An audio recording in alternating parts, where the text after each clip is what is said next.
Boneworks is probably one of the most well-known VR video games ever made, selling over 1 million copies since it launched almost 4 years ago. But what if I told you that out of these 1 million owners of the game, only 1% of players have unlocked this ultra rare achievement?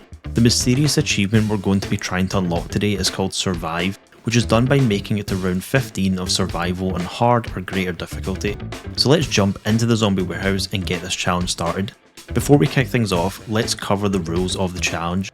I can only unlock this achievement by selecting survival mode and lasting 15 waves of zombies and crablets in the warehouse.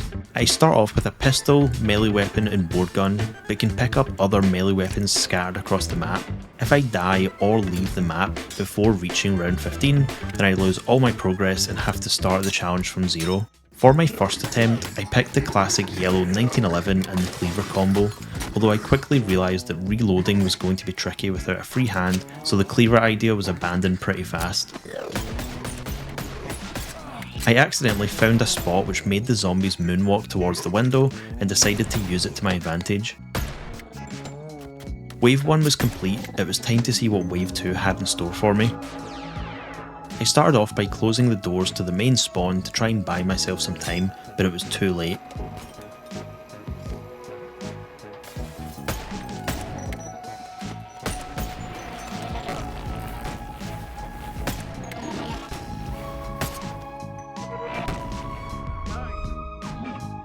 The 1911 and cleaver combo was ultimately my downfall. It was time to try a different loadout.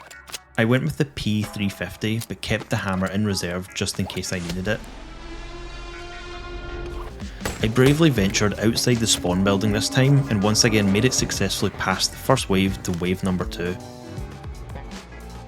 I decided to climb up onto the roof of the spawn building. Now the zombies would have to climb up to reach me, which gave me some extra time to reload and aim my shots.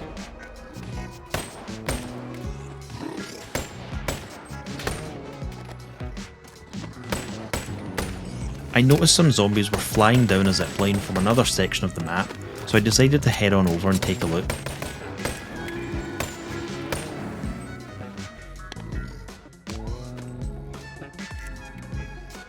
This seemed like the perfect spot. I now had the height advantage and the zombies had to climb multiple crates and levels to make it up to me.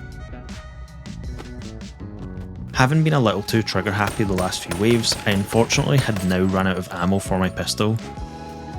So I headed back to spawn to see if I could buy myself an assault rifle, but stupidly didn't realise I had literally no ammo I could spend, so it was hammer time.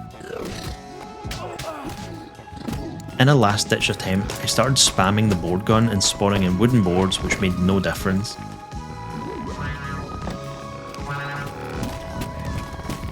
I was once again low on ammo and at the start of a fresh wave. Everything was going so well until I got blasted by one of the zombies and in my panic started blasting his dead body, trying to get a last minute kill and instant revive.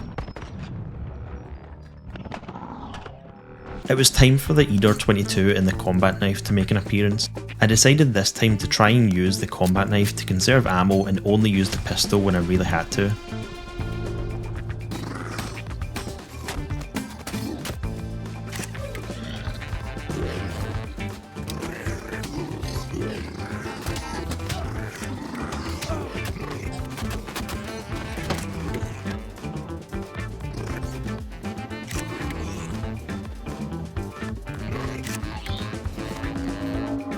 Wave 1 was down without a shot being fired, partly due to the fact that I had forgotten to load a magazine at the start of the wave, but let's not talk about that. Using the pistol and the combat knife was proving more difficult than I had expected, and I found myself relying more on the knife once the pistol magazine inevitably ran dry.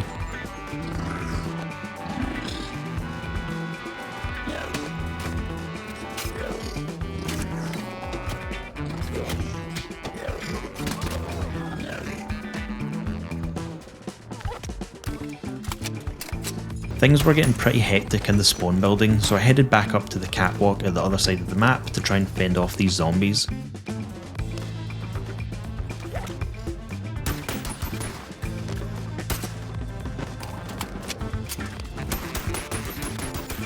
Once again, I had run out of ammo and had to rely on a nearby crowbar to finish off the remaining enemies.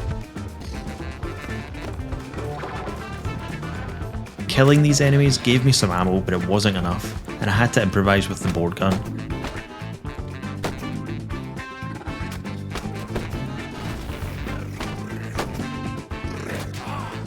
This didn't pan out, so I ran to the gate which closed off the other side of the map and tried to escape, although it was in vain as I had no more weapons and had to rely on my fists, which didn't end well.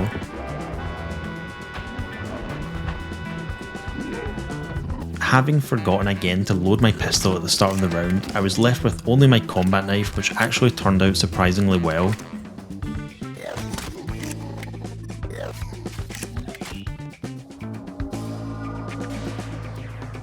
I decided maybe melee weapons were a better strategy, seeing as they couldn't break or run out of ammo. At the start of wave 2, I discovered a broadsword and added it to my arsenal.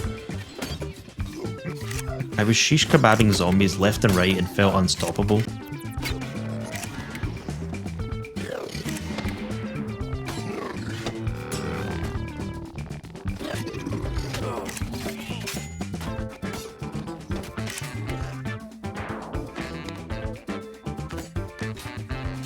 Every zombie and crablet was tasting the cold steel of either my combat knife or the broadsword. I felt like I'd finally cracked the code and had the perfect strategy to survive these 15 waves and unlock the achievement. I made my way up to the top of the shipping containers, which made it easier to manage how many zombies I had to take on at the same time. The bodies started piling up, which meant that zombies were tripping over each other and could barely make it to me. With my newfound strategy, I was feeling confident and left the shipping containers to give the zombies a proper Scottish welcome, although I changed my mind and thought it wasn't worth the risk when I was so close to the end goal. I headed back up to the top of the shipping containers and made my final stand before I passed the finish line and survived wave 15.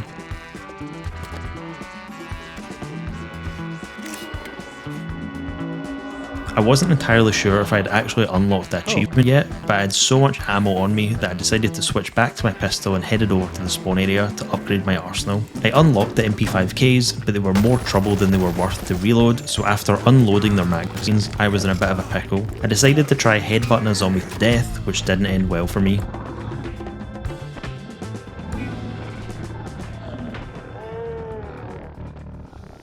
Fortunately for me, I had passed wave 15 and had unlocked the achievement after all. This challenge was a lot of fun, and I'm now proud to say that I'm part of the 1% of Boneworks players with this achievement. If you enjoyed this video and have any other challenge ideas you want to see me try in either Boneworks or Bonelab, let me know in the comments down below. Thanks for watching, and I will see you in the next one.